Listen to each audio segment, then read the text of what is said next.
Hey, this is Doc B coming at you from Turquoise Trail Therapeutics here in Santa Fe, New Mexico.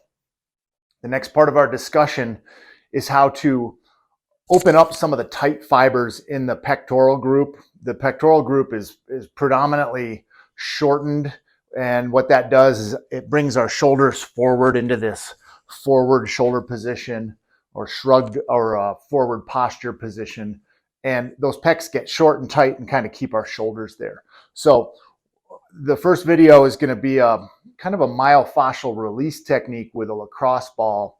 And the goal is to get that ball in this little fossa here between the shoulder and the ribs.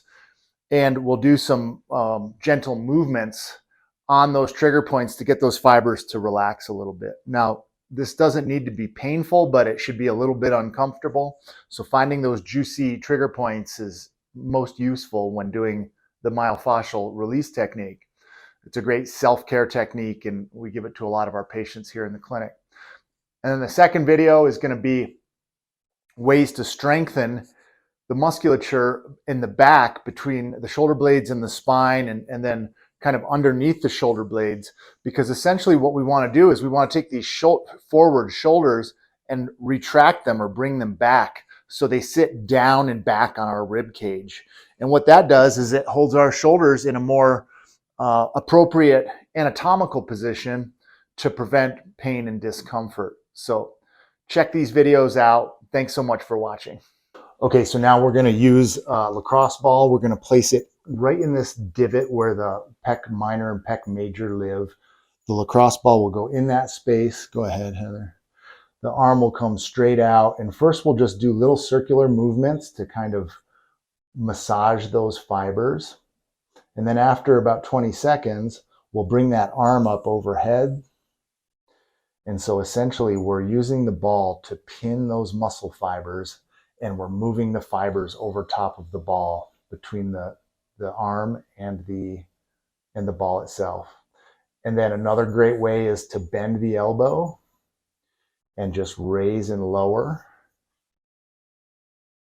This is most effective on a corner because you can kind of get your body in front of around the corner, so to speak, and then the shoulder on the flat aspect of the wall. This is a great myofascial release technique that you can do at home.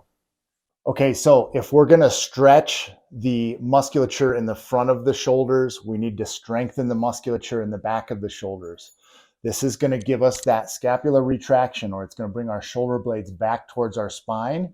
And we need to build a little bit of strength here. So we're going to address middle trapezius and then lower trapezius.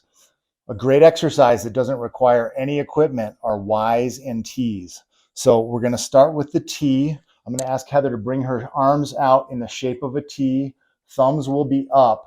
She's going to activate her rhomboids and her middle traps by bringing her shoulder blades towards her spine. Squeeze for 1 second at the top and then release. Do one more. Awesome. This is really going to activate. Now that we've opened up the front of the shoulders, we're going to really facilitate this musculature back here. Now we're going to come up in the shape of a Y. These will be more challenging for almost everybody. Thumbs towards the sky. We're going to lift the armpits towards the sky. This is going to activate the lower traps, which get turned off, especially as our shoulders come forward. These get really deactivated. So we really need to turn these on. You're going to find this quite challenging. I would do like 3 sets of 8 to 12 every day. These are great activation techniques for the upper back and the parascapular muscles.